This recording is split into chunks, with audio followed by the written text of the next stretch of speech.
Ever get the question, how much are lessons, as the very first interaction that you've had with a new potential client? And when you see that question, you get some feelings in your gut that aren't quite great. If that is the case, you are not alone. This question can be a little bit dysregulating because when somebody comes to us and the first question that they have is, how much are your lessons? Instead of, can you tell me about your studio? Because you've done a lot of work as a business owner to create an amazing business and to craft these beautiful services and all of the training that's gone into what you needed to become a teacher. When that is the first question, often it stops us in our tracks, and we can have a lot of feelings around it. And then we have this question in our brain going, what do I do with this question? How do I navigate this? So that's what we're going to be talking about today. And we're going to be unpacking, all these different possibilities about how to navigate that question. And these possibilities that we're going to discuss today are really going to depend very much on where you are in your business, what your goals are right now, and what your capacity is to having sales conversations. So I'm really excited to dive into this, but before we do that, we're going to play a little bit of intro music. So while I do a little bit of music, why don't you say hello in the comments and let me know where you're tuning in from today. Let's get started.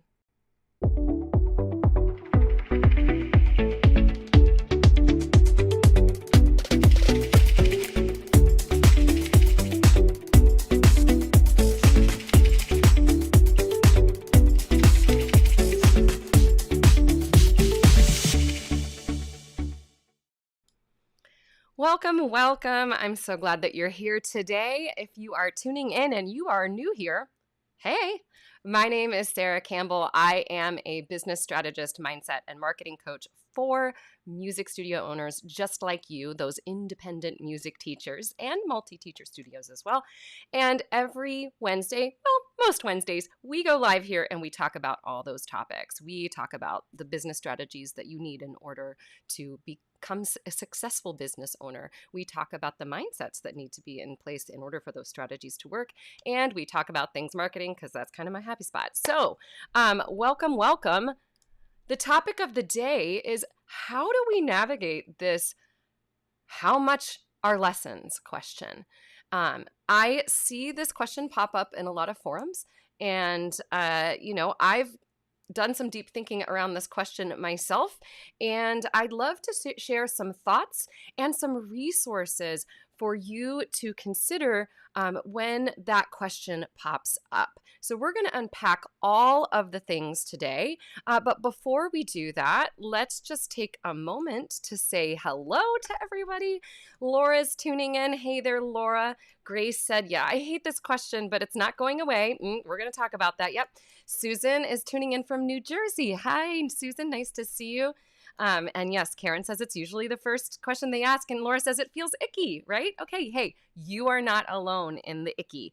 All right, so here's what we're going to do today. We're going to unpack this issue. We are going to talk about all the different ways in which we can choose to navigate this question in our own businesses.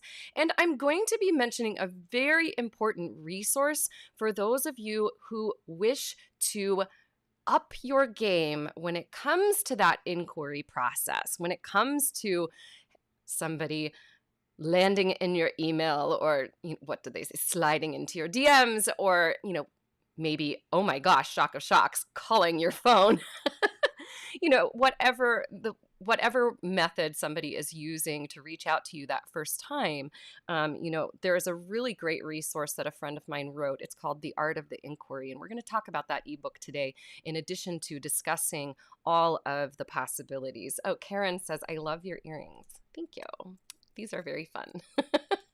Okay, let's do this. I have set up some resources for you all. So if you are watching this and you want to get a hold of the resources and also a hold of the recap, we have a short recap that can be delivered to you. We've set up the Savvy Sarah bot, And if you drop the word inquiry down below, those watching on Facebook or Instagram, you will get a hold of that resource. If you are watching along on YouTube, please look in the chat or in the description of this video, and there will be a link you can click where you can get a hold of the show notes and the resources that we've put together today. All right, so let's dive into this. I have so much to cover. I have written like gobs of notes about this today. I'm very excited. All right, so look, I forgot to update this again. We're going to fix that. Let's just make this, let's unpack the issue. So, okay, here we do. All right, so when that question is the first thing that pops into our email, that can be a little frustrating because we've got these things in our brain going like, do I just tell them my prices straight up? Do I ask some questions first? Do I send them to a part of my website which clearly lists my prices that they somehow seem to miss, but they somehow managed to get to my contact me page? There are so many possibilities here. And, one of the main questions that we're really asking ourselves underneath all those questions that I just listed is, how much energy do I want to spend on this right now? And what kind of energy do I want to spend on it? So, when it comes to this question, excuse me, I mentioned this at the very top of the show. I'm going to say it again. This question can feel dysregulating because you've put a lot of time and energy into your business, into your service, into developing a website that may or may not have your price listed on it. We're going to talk about that too. And when that question comes to you and it's the very first thing that a brand new person says, it can kind of make you feel like a box of toothpaste on the shelf rather than an awesome and unique service provider. And just shout out right now to Michelle MARKWART DEVEAUX, who made that toothpaste analogy at a conference, and it will forever stick in my brain. So please repeat after me. You are not toothpaste. You are not toothpaste. You are a service provider, and what you have created is very unique. And starting with that question of price, we're going to unpack why that happens. Starting with that question of price is really unfair when it comes to the sales process. And we're going to unpack a little bit of that today as well. And I want to preface, before we get into the solutions here, as a coach, I do not believe that there is a one-size-fits-all answer to this question. Absolutely not, right? I will never say to someone, this is what you should do. That's actually just not how I function as a coach. How you decide to deal with this question very much depends greatly on the inquiry process that you currently have in place and your business's current goals and your capacity, mental, time, energy, etc., as the business owner. So let's have a discussion around these possibilities. So whether you're looking to answer this question straight up, how do you deal with that? Or if you'd like to use this as an opportunity to engage, educate, and elevate your services above just a price tag, because you're not toothpaste, let's do this, right? I see some great comments, and I'm going to bring them up before we get to the possibilities today. Yes, Laura says, sometimes I feel like I'm not answering their question when I don't just tell them my fee right away, and it feels a bit rude. Okay, we're going to talk about that. I'm so glad that you said that. Elizabeth says, greetings from Central New York. Julie says, if the first question is price, it's usually not a good fit for my studio. Ooh, we're going to talk about that too. So great. Keep those comments coming, y'all. And don't forget, put the word inquiry down below if you are looking to get a hold of the resources today, because we've got a lot of them. Hey, all on Instagram, say hello. I can't bring your comments on the page, but you can say hi. All right, let's do this. So here are some things that I want you to keep in mind as we start talking about these various solutions today. First and foremost, it is natural for people to ask about pricing. And I know, because you've done all of this work that goes into establishing a beautiful business and a beautiful website and all of those things, it can feel a little icky, and your initial reaction to it might be one of frustration. My invitation to you is, let's take a deep breath and let's not get mad, because it is natural for people to ask that question. Hey, boo, Liz, so nice to see you. Liz is such a genius when it comes to the sales process. I'm so glad you're here.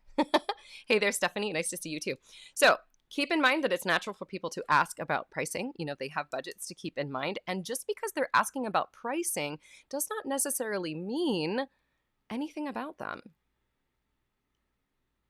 People often think, this is what I believe. I believe that especially those who are new to pursuing music lessons, or if they have had music lessons in the past and maybe they didn't have like a very unique experience, or they're just looking at, oh, all lessons are the same, they just don't know better, right? They're looking at lessons as a commodity that you can buy, sell, and trade, but that's not what they are. It's a service, and services vary greatly depending on where you're going. If they thought about music lessons as something like, let's say, a tax accountant or a doctor, somebody else providing services, they're going to be more careful around who they are selecting, because they want somebody who has really good experience and they want somebody who's going to understand what they are coming to them with. Music teachers are no different. Unfortunately, a lot of people don't realize that, and it's okay. This actually gives us a beautiful opportunity to educate people. Yes, this lessons as a commodity like a donut rather than a transformational experience. Yes, and Liz says, I love sales calls. So as part of our sales process, because that is one of the hats that we wear. As part of our sales process, it is our job to be able to communicate the value of our business services and what we provide, right? And if you are new to this and you have not really considered, how do I communicate that extraordinary value, the transformation that Liz just mentioned, if you don't know how to communicate those things, this can feel uncomfortable at first. A sales process can feel uncomfortable. That is okay.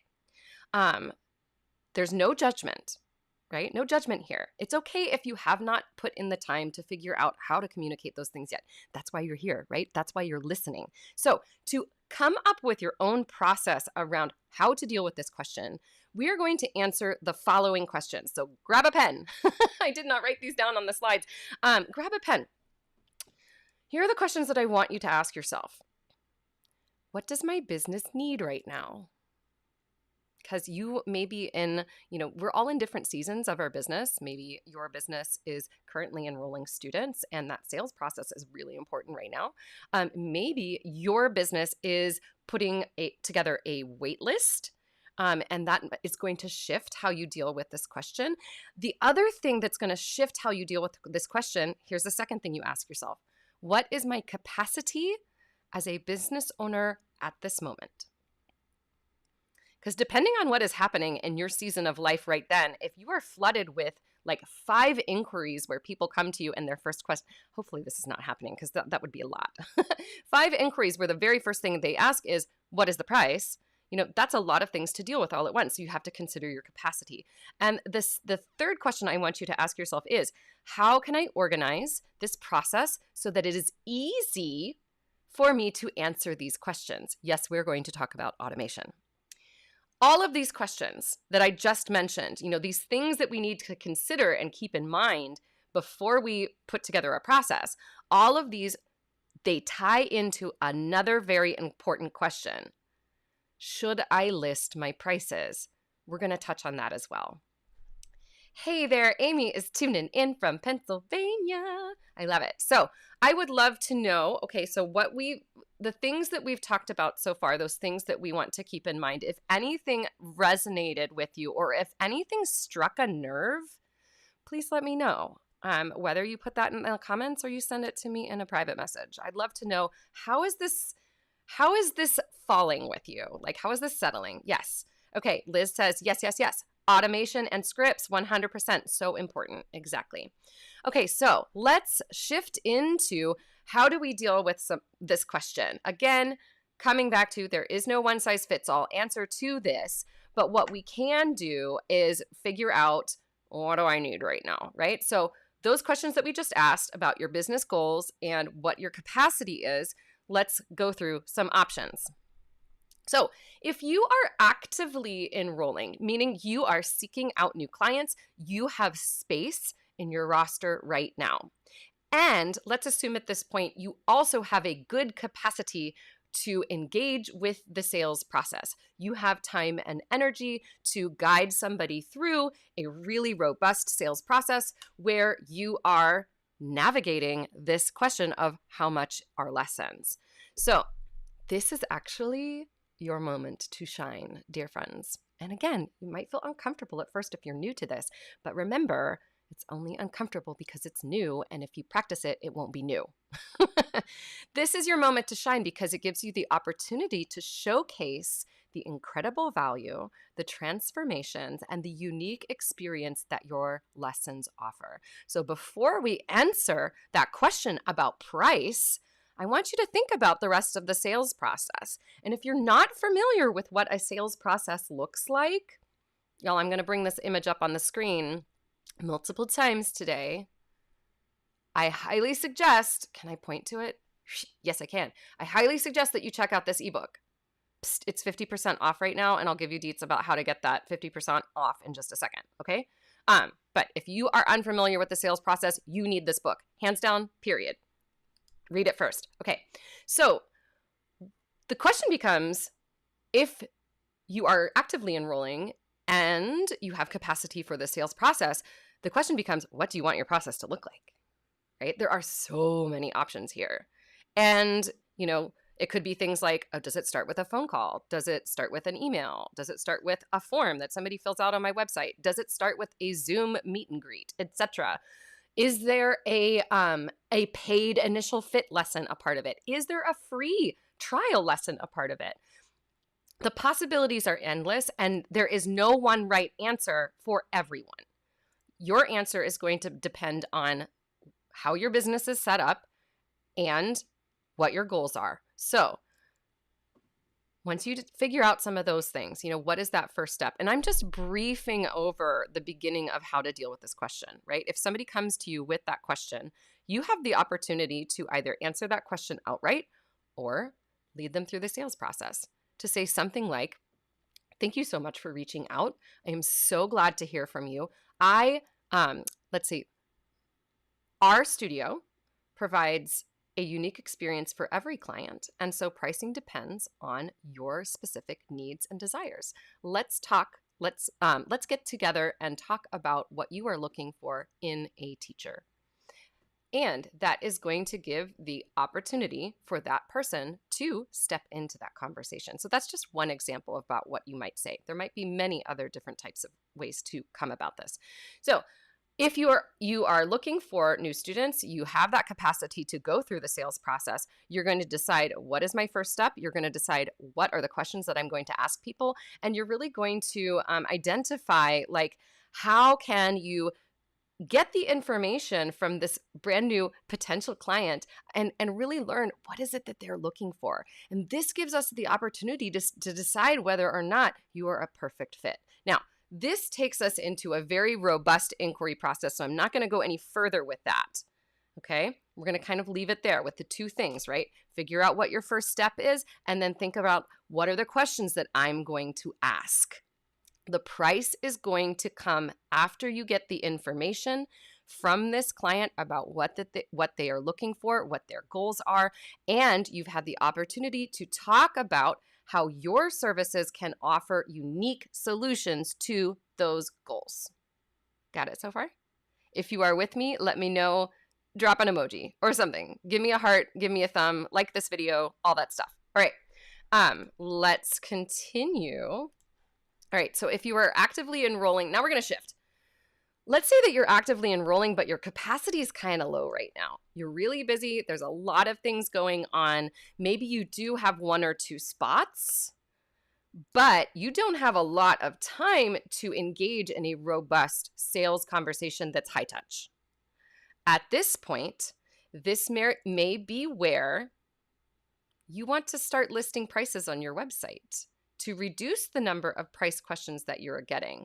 Now, you can actually, even if you have a robust sales process in place, you can list your prices on there. That is an entirely different question depending on what is your price range. Are you like a boutique studio that's really high touch, really high price, or are you kind of in the middle? Or like if you're on the lower end of things, let's not be on the lower end of things, okay? I want the best for you.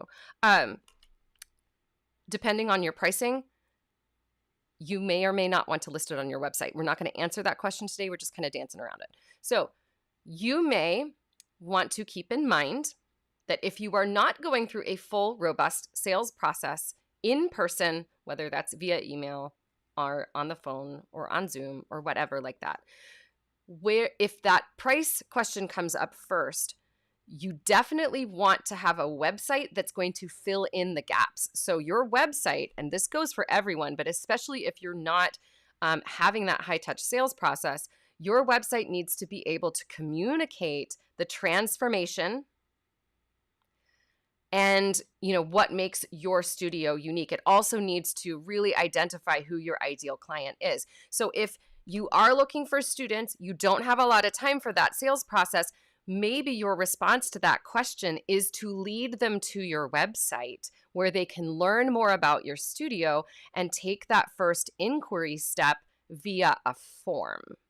So you've eliminated some of that high touch process. You've automated some of the things and you saved yourself a little bit of time. Hey there, Judy. It's so lovely to see you popping up here. Yes, Liz says, let's set our pricing for the business's needs. Different convo, obviously, right? I knew that this topic was going to kind of come up in here today. And yes, it's a great topic. Yes, Julie says, I list my prices. It weeds out the inquiry. Exactly. So that can be part of it. And Julie, we're going to get to what you're doing in a second because we're going to be talking about wait lists. And I see that Carrie has put the word inquiry down below. Yes, y'all, trust me, you want to get a hold of the resources today because it's really, really good. Okay. So let's get to the next goal. Let me make sure that I haven't missed anything on my list here because I wrote a lot of things. I think we're good. All right. So let's say that your business goal is different right now. You are full. Hooray. Okay. You are full. You are building a wait list. And at this moment, you have pretty good capacity for sales. You have the time because you've built your business in a way, I'm just going to shout it out. You've built your business in a way that you are not working 40 hours a week. And you do have ample time to do things like admin, etc. If you find yourself in this position, this can be the same process as somebody who is actively enrolling students. So you may have a higher touch process to build that wait list and to maybe have the opportunity to meet with somebody, maybe to have an initial fit lesson or a trial lesson. And the process will basically look the same. The things that we need to consider at this point, kind of adding to this idea of the inquiry process, right, is how are you going to communicate that the wait is worth it?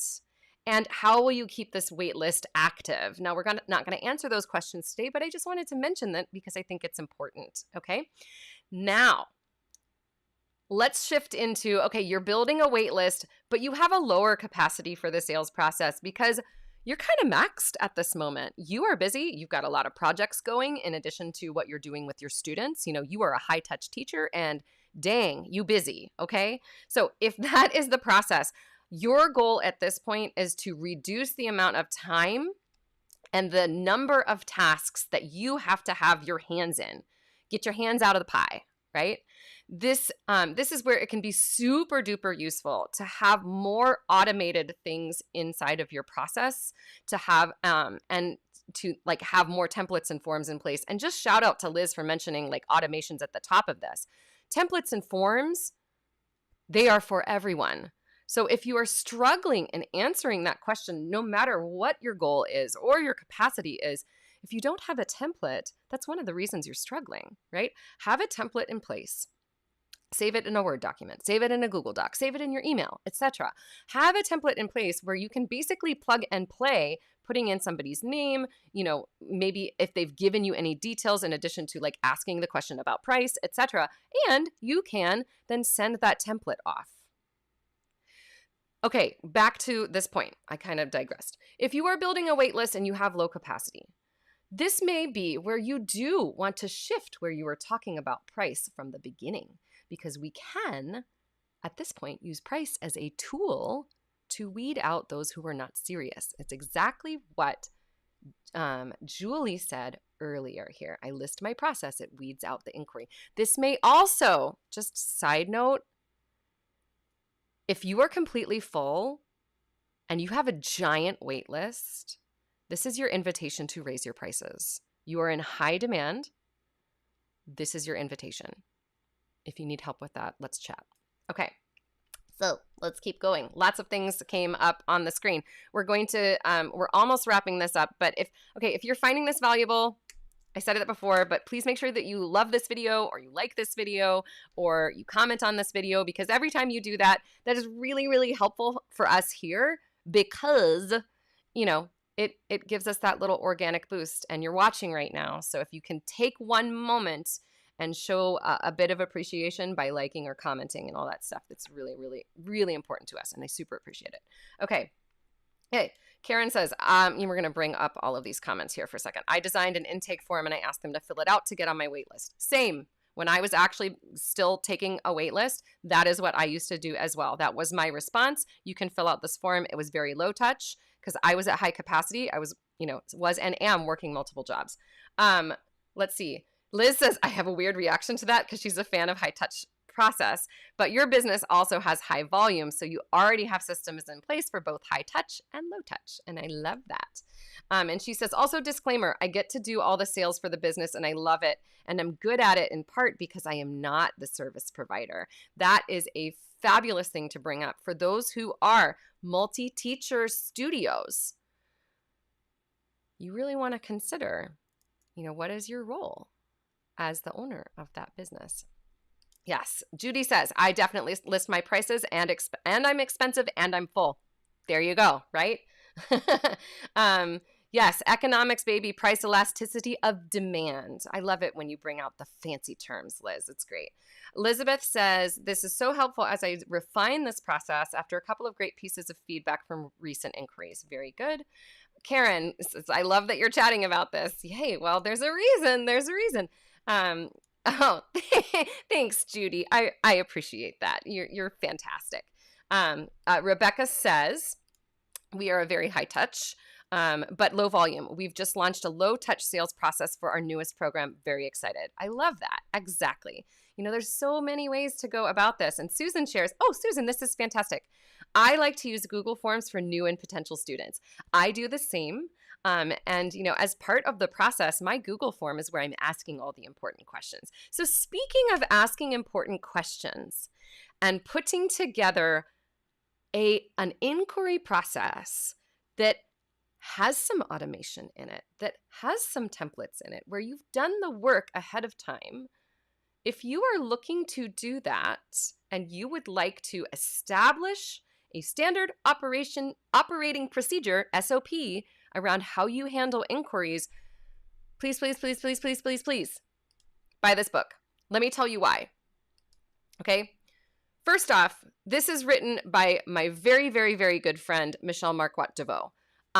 I was highly involved in helping her put this book together. She wrote this brilliant book and she said, Sarah, I think this is an ebook, and maybe someday it'll be a printed book because that would be amazing.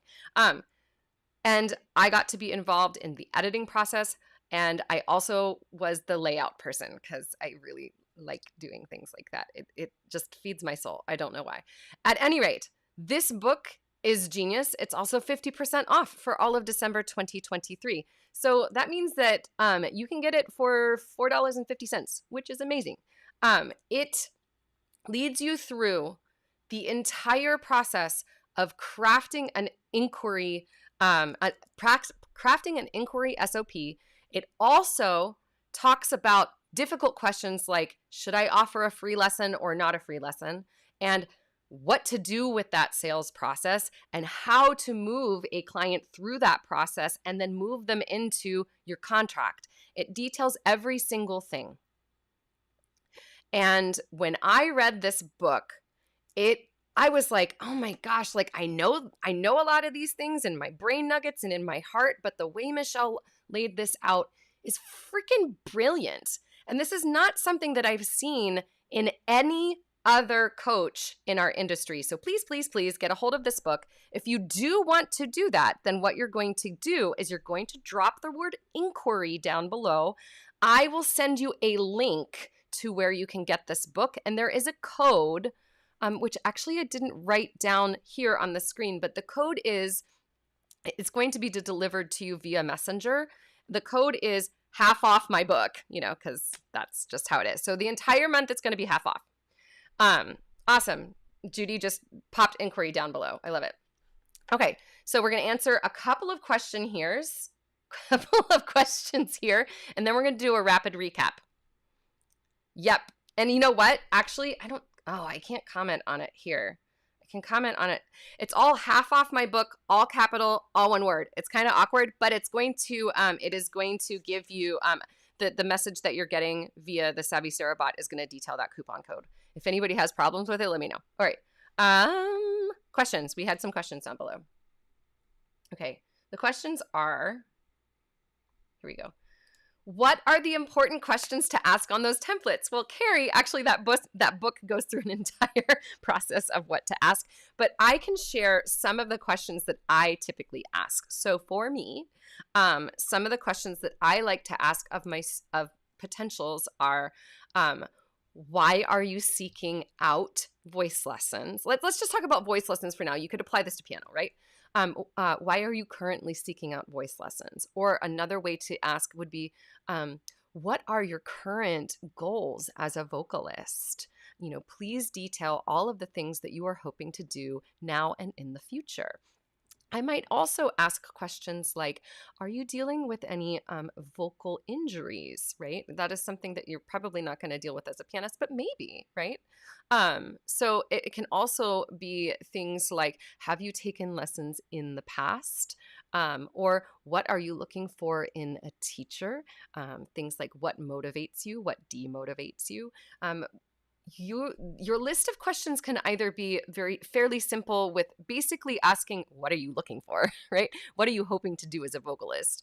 Or it can be more robust. And that is really going to, how many questions you have is really going to depend on what's your goal as a business owner? Like, are you boutique? Are you like really looking to get only the cream of the crop, super ideal clients? Or are you like, hey, you know what? I'm open to working with people that I think are going to be a good fit, and I'm open to training them to become a better fit. It all depends on that. Karen says, can you use Google Forms on your free Google page? Karen, I believe you're talking about the Google business profile.